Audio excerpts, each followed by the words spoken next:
Bonjour et bienvenue dans cette capsule où on va voir aujourd'hui comment calculer une masse de dioxyde de carbone produite lors d'une combustion. Les sources d'énergie fossiles, comme par exemple le charbon, le pétrole qu'on retrouve dans l'essence ou le gaz naturel, lors de leur combustion émettent de l'énergie, de la chaleur, mais également du dioxyde de carbone qui engendre des conséquences au niveau climatique. Pour comparer l'efficacité et l'impact écologique des différentes sources d'énergie, il est intéressant de calculer la quantité d'énergie produite par un hydrocarbure, mais également la quantité de dioxyde de carbone qui est produite par chacun de ces hydrocarbures. Pour comparer l'efficacité énergétique de différents hydrocarbures, on peut regarder leur pouvoir calorifique ou l'énergie massique de combustion. Cette grandeur peut se trouver assez facilement pour chaque source d'énergie, elle se mesure en mégajoules par kilogramme. Si vous préférez, c'est la quantité d'énergie qui est libérée lors de la combustion d'un kilogramme de cette ressource. Pour ce qui est de la quantité de CO2 qui est émis, c'est un peu plus délicat. Il va falloir passer par l'équation de la combustion. Prenons par exemple ici l'exemple de la combustion du bois.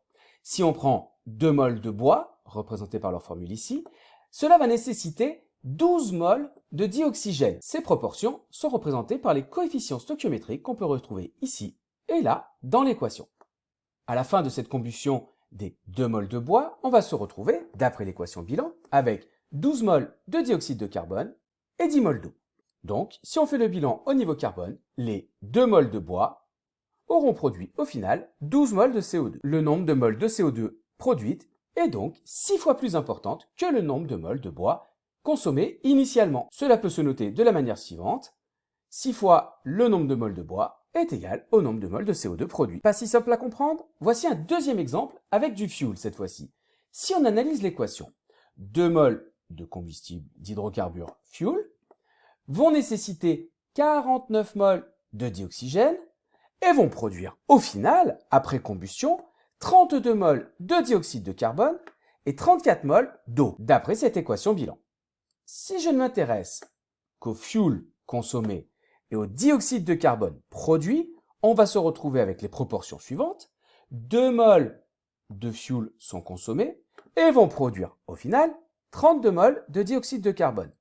Donc, le nombre de mols de dioxyde de carbone total est 16 fois plus grand que le nombre de mols de fuel que j'avais au départ.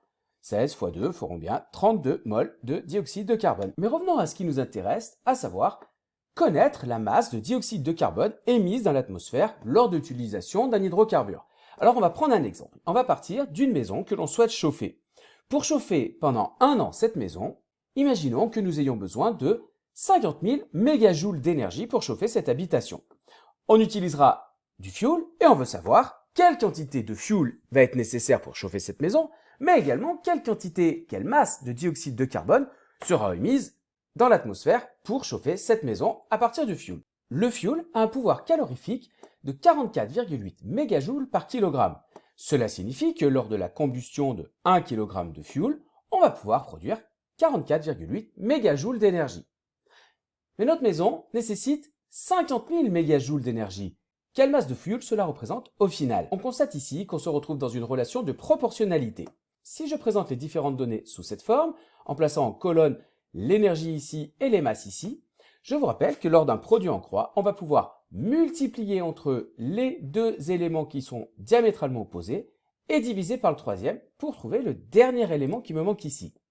À savoir, 1 kg multiplié par 50 mégajoules, divisé par le dernier élément qui me reste, 44 mégajoules. On constatera au passage qu'ayant des mégajoules au numérateur et au dénominateur, ces deux unités vont pouvoir se simplifier et j'aurai donc un résultat en kilogrammes. Ça tombe bien puisque je cherche la masse de fuel qui va être nécessaire à la production de ces 50 000 mégajoules d'énergie.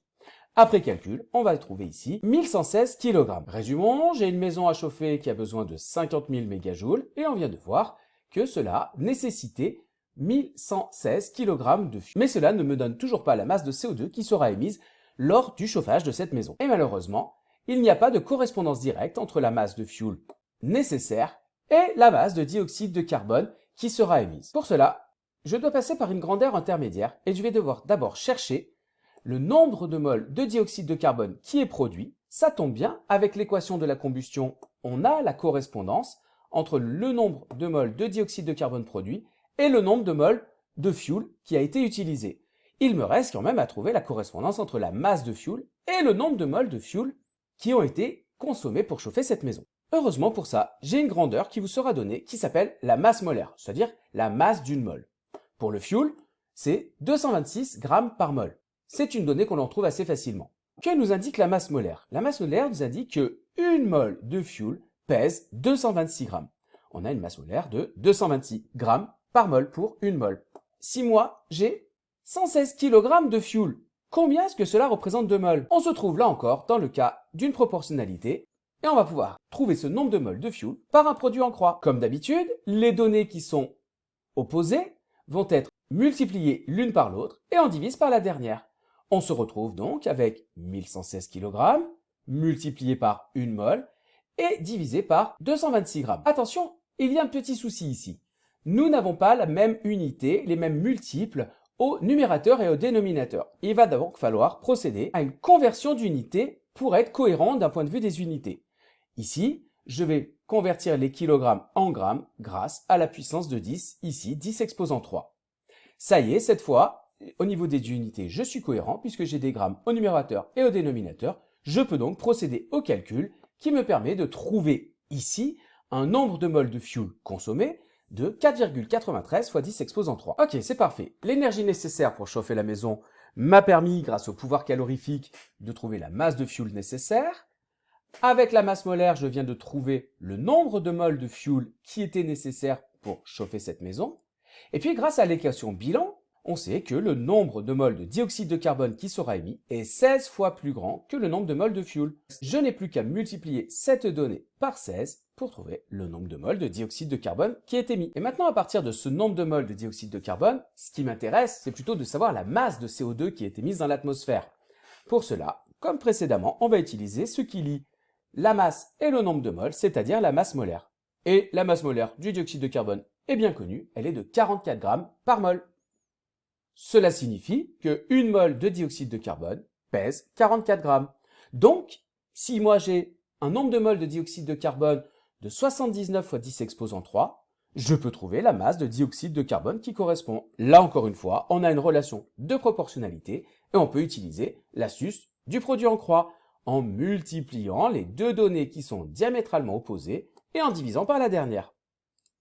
Comme ceci, une mole de dioxyde de carbone pèse 44 grammes, 79 fois 10 exposant 3 moles représente 44 fois 79 fois 10 exposant 3 divisé par une mole. Je suis cohérent au niveau des unités, j'ai des moles au numérateur et au dénominateur qui vont s'annuler. J'aurai donc ici un résultat qui correspondra bien à une masse. Après calcul, on trouve une masse de dioxyde de carbone de 3476 kg. Cela signifie que le chauffage de ma maison avec du fioul sur une année va rejeter quasiment 3,5 tonnes de dioxyde de carbone dans l'atmosphère, et ça, c'est beaucoup. En conclusion, si je cherche à savoir la quantité de dioxyde de carbone émis lors de la combustion d'un hydrocarbure, voilà une technique que je peux utiliser. À partir du pouvoir calorifique, je peux déterminer la masse de l'hydrocarbure qui est nécessaire. Connaissant cette masse d'hydrocarbure par le biais de la masse molaire, je peux trouver le nombre de moles d'hydrocarbures nécessaires. Avec l'équation bilan, je peux remonter jusqu'au nombre de moles de dioxyde de carbone produites lors de cette combustion.